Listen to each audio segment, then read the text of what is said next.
ತಮಿಳುನಾಡಿಗೆ ನೀರು ಬಿಡುವಂತಹ ಸಿಡಬ್ಲ್ಯೂಆರ್ಸಿ ಆದೇಶದ ಬಗ್ಗೆ ಬಿಜೆಪಿ ರಾಜ್ಯಾಧ್ಯಕ್ಷ ಬಿವೈ ವಿಜೇಂದ್ರ ಕೂಡ ಪ್ರತಿಕ್ರಿಯೆ ನೀಡಿದ್ದಾರೆ.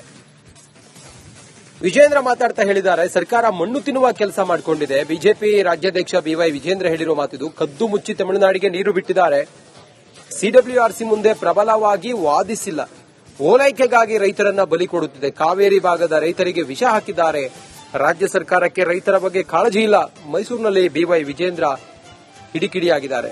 ಖುಷಿಪಡಿಸೋದಕ್ಕೆ ನಮ್ಮ ರೈತರಿಗೆ ಏನು ವಿಷ ಕೊಡುವಂತ ಕೆಲಸ ಮಾಡ್ತಾ ಇದ್ದಾರೆ, ಇದು ಅಕ್ಷಮ್ಯ ಅಪರಾಧ. ಹಾಗಾಗಿ ಮಾನ್ಯ ಮುಖ್ಯಮಂತ್ರಿಗಳೇ ತತ್ಕ್ಷಣ ಮರುಪರಿಶೀಲನಾ ಅರ್ಜಿಯನ್ನ ಹಾಕಿ ಸರಿಯಾದ ರೀತಿಯಲ್ಲಿ ವಾದ ಮಂಡನೆ ಆಗಬೇಕು. ಆ ರೀತಿ ಅವರು ಜವಾಬ್ದಾರಿಯನ್ನು ತೆಗೆದುಕೊಳ್ಬೇಕಾಗ್ತದೆ.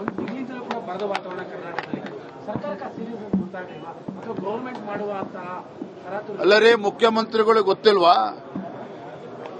ಟ್ರಿಬ್ಯುನಲ್ ಇಂದ ಈ ರೀತಿ ಆದೇಶ ಬರಬಹುದು ಅಂತಕ್ಕಂಥ ಮಾಹಿತಿ ಅವ್ರಿಗೆ ಇರ್ಲಿಲ್ವಾ? ಅಥವಾ ಮುಂದೊಂದಿನ ಈ ರೀತಿ ಆದೇಶ ಬರುತ್ತೆ ಅಂತ ಗೊತ್ತಿದ್ರು ಕೂಡ ಹಿಂದೆ ಕದ್ದು ಮುಚ್ಚಿ ಯಾಕೆ ನೀರು ಬಿಡುವಂತ ಕೆಲಸ ಮಾಡಿದ್ರೆ? ಹಾಗಾದ್ರೆ ಕಾವೇರಿ ಬೇಸಿನಲ್ಲಿ ಎಷ್ಟು ಟಿಎಂಸಿ ನೀರಿದೆ ಅಂತ ಅವ್ರಿಗೆ ಮಾಹಿತಿ ಇರಲಿಲ್ವಾ ಹಾಗಾದ್ರೆ ಮುಖ್ಯಮಂತ್ರಿಗಳಿಗೆ?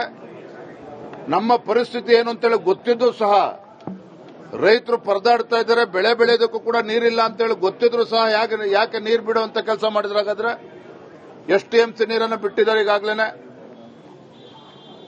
ಮಣ್ಣು ತಿಂದ ಕೆಲಸ ಮಾಡಿ